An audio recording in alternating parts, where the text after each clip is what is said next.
Hi, all of us family.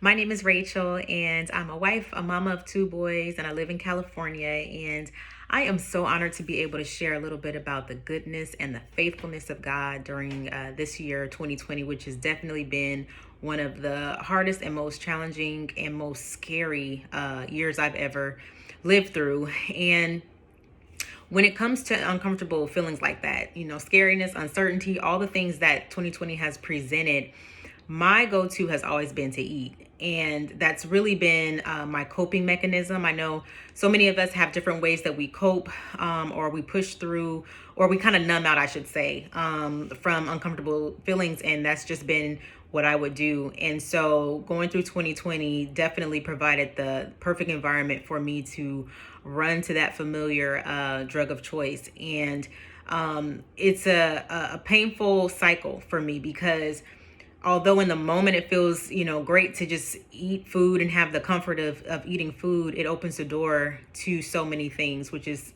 ultimately the enemy's plan, which, I begin to struggle with depression. I start to struggle with just the motivation to be able to do the things that God's called me to do when I open that door to overeating, not to mention what it does to my health. And so I found myself at a particular point in this year where I was really breaking down because I was eating, I was running to that instead of the Lord. I was gaining weight. I was looking around and just noticing that, okay, why is the laundry piling up like this? Why are there so many dishes in the sink? Like, a lot of times that's how I realize that I'm struggling with depression, is I have to kind of look around me and see all the ways that I'm not able to show up like I normally would. And the most detrimental part of that is what it ultimately begins to do as far as what I believe I can do in regards to my spiritual life. I noticed that when I open that door, it begins to chip away at my sense of purpose. It begins to chip away at my sense of confidence, not necessarily in myself, but in who God's called me to be. And that's ultimately what the enemy wants. And so through the door of overeating, all of that begins to open up. And it just really had got me to a place where I was paralyzed in this year. And so I finally got to a place to where I was desperate, you guys. I was just like, Lord, if you don't help me, there's just something wrong with me and I cannot pull myself up out of this. And the Lord spoke to me and he told me to go on a 7-day fast.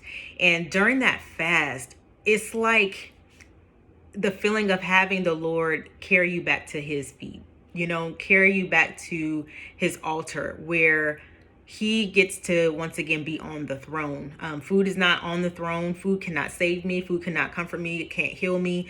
It can't do all those things that I, in my flesh, run to it for. But he can. And I'm telling you, something broke up off of me after that fast. And then he began to lead me to the right support, some other areas of support for me. And it's not a perfect thing, but man, you guys, I've been able to shed a lot of the weight, extra weight that I was carrying. I noticed that there's just a difference in how I'm able to lay hold of who God is calling me to be. There's an awareness of, apart from him, I can do nothing. I need to be connected to him, and food doesn't get to supersede that. Food doesn't get to be my go-to. Food doesn't get to be my God. And so I am just so grateful to be on this journey of wellness and health and taking care of this temple that the Lord has entrusted to me, and understanding that there's a connection between how I treat this temple and how I'm able to walk this life and this journey out in Christ with him. So I just want to lift up any women today that are watching this that might also be struggling in the area of food or their health, and the doors that can open for us emotionally. I just want you to know that although we don't have to walk through that perfectly, there is a level of freedom and deliverance that the Lord will provide for us. And I just want you to know that I am so on the journey with you. We are able to allow the Father to be to us who he is.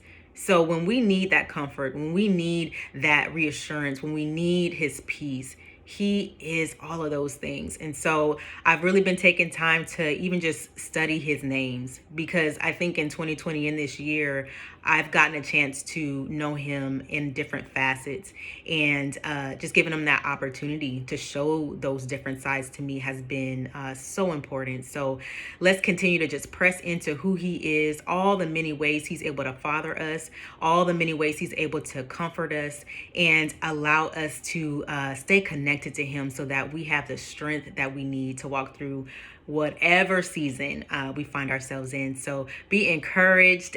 Be blessed today. Bye.